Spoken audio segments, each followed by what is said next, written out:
Bahrain में Iran समर्थकों पर कार्रवाई की गई है। दरअसल बहरीन में ईरान समर्थकों की नागरिकता रद्द की गई। प्रदर्शन के बाद यह एक्शन लिया गया। बहरीन ने 69 लोगों की नागरिकता रद्द की है। अब कुछ तस्वीरें आपको दिखाते हैं, ये देखिए। ईरान समर्थकों ने प्रदर्शन किया था, जिसके बाद यह एक्शन लिया गया।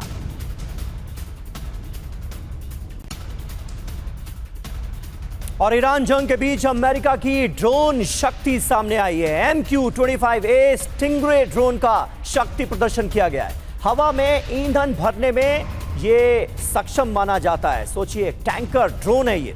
बिना पायलट टेक ऑफ और लैंडिंग करने में ये पूरी तरह से सक्षम है। 2027 तक हमले की क्षमता दोगुनी करने का इरादा है।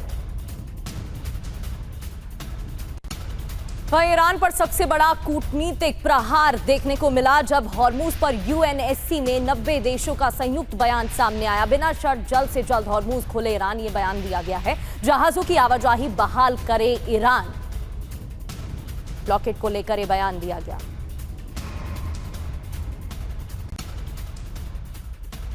और वहीं हॉर्मुज विवाद सुलझाने के लिए कूटनीतिक कोशिशें भी तेज हो गई हैं। हॉर्मुज संकट पर ईरान से मैक्रों भी बात करेंगे। हॉर्मुज जल्द खोलने की अपील करेंगे मैक्रों, ये जानकारी सामने आ रही है।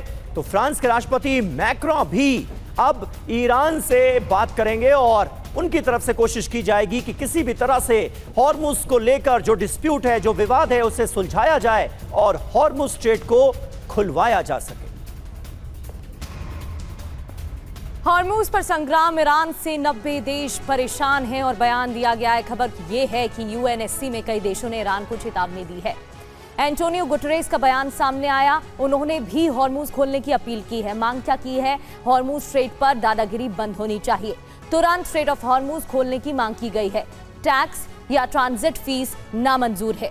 जहाजों की आवाजाही बहाल होनी चाहिए और धमकी जहाजों की रोक ठीक नहीं है। ये तमाम मांगे रखी गई हैं।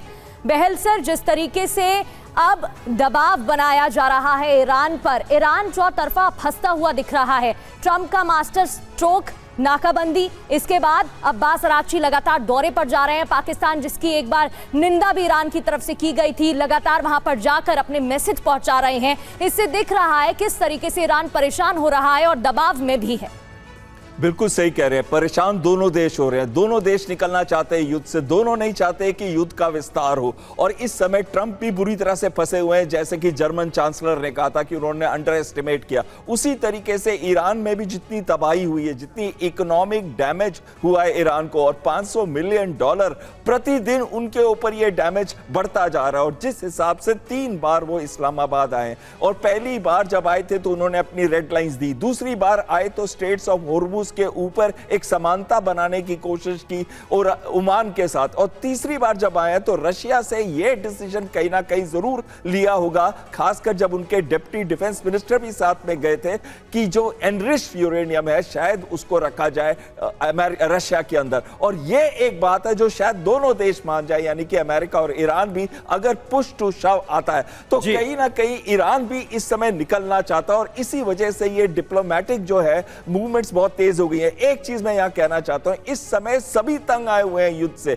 अब गल्फ कंट्रीज को देखिए तो जो कंट्रैक्शन ऑफ जीडीपी है कतर के लिए या फिर कुवैत के लिए, वो 14 से 15% आकी गई है इस साल की। और जो जीडीपी कंट्रैक्शन UAE का है, सऊदी अरेबिया का है, उसे 3 से 5% आका गया। ना केवल सही कह रहे हैं आप सर, और न सिर्फ तमाम गल्फ कंट्रीज पर, ईरान पर, इजराइल पर, अमेरिका पर, बल्कि पूरी दुनिया पर इस जंग का असर पड़ता हुआ हमने देखा बीते 40 दिनों में। यह असर आज की तारीख में भी मौजूद है। आगे दोबारा जंग शुरू हुई तो हालात बहुत ज्यादा खराब होंगे। कहीं ना कहीं उससे जो डर आज की तारीख में नजर आ रहा है इन तमाम राष्ट्राध्यक्षों को, वो भी बहुत जरूरी है ताकि इस ओर आगे ना बढ़ा जाए।